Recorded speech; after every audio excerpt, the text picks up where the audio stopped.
We were in court representing Mr. Kairo of Kairo. We were getting the ruling of the court on bail application that we made, where the state alleged that the compelling reason to warrant Mr. Kairo not to be granted bail was that he was a flight risk. But when the court heard our arguments, the court was of the opinion that no compelling reason had been established to warrant Mr. Kairo to be denied pre-trial bail. And therefore, we are very glad that the court has had our submissions, and Mr. Kairo has been admitted to a cash bail of 1 million shillings with alternative bond and a surety. And we thank the court, and we are hoping that the trial will be fast-tracked in a bid for the businessman to clear his name, because this is just an issue of business, and we are hoping that even as we are continuing with the trial, the parties can agree, because as we can see in Kenya right now, the economy is really, really strained, and therefore we are hoping that people will agree even as we're starting into the year 2025. Thank you.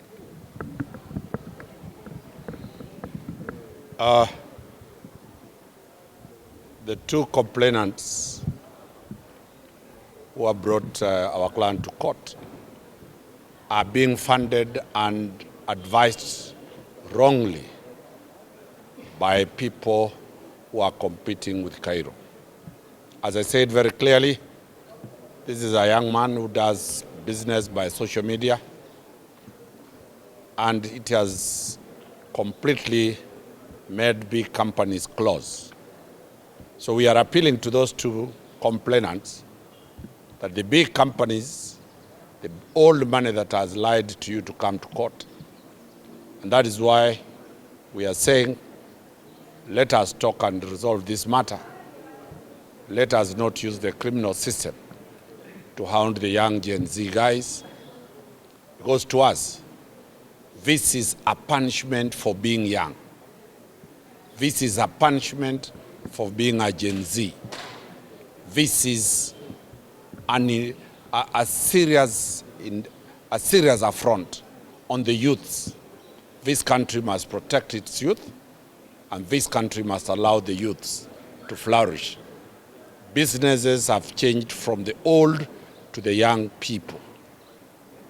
I said that we'll be moving to the DPP to explain to him that this is business revelry, and we will not allow this to proceed, because young people are going to be the future of this country. The court has even said and ordered for mediation, because the court has read the young man has done nothing wrong. But we thank the court for having allowed him his freedom. Mr. Khalif can finish. Maybe one question before you leave. Are there plans maybe to have solved this whole issue out of court? We are saying the complainants are being financed and sent to bring down Kairo. So if they still stick to that plan, Kairo has the most formidable legal team, and we will ensure he's acquitted, because this is a commercial transaction. But we have an open olive hand that if the two listen to us, and they are listening now, they will come, we'll sort out this matter, we'll come back tomorrow to court and say that this is not a criminal matter, this is a civil matter.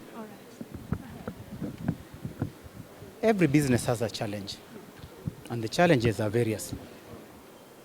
In a case whereby there is a contract, and in a case whereby there is an agreement or a contract, it does not become a criminal case. It becomes a civil case. That's if the specifications have not been made, or the time has not been met, or any other agreement has not been reached. To try and turn out to make this a criminal case becomes the biggest problem. It includes pride, it includes lack of compassion. This is a matter that could have been sorted out. This is a matter that people could have sat. But when influence comes from the outside to ensure that a person who is emerging as a good businessman must be put down, that is where then we draw the line. The court, by its own wisdom, has realized that this is a matter that can be sorted out. Why did we have to rush to court initially?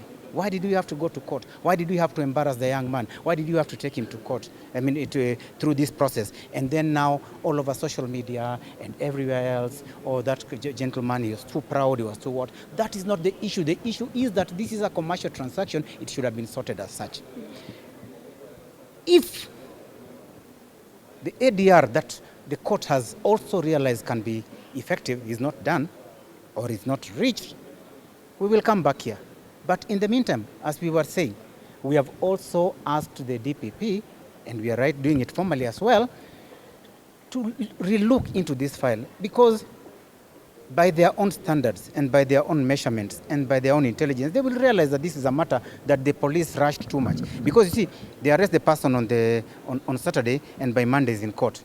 If they had consulted the DPP, would we have been in court today? That is the question everybody needs to ask himself.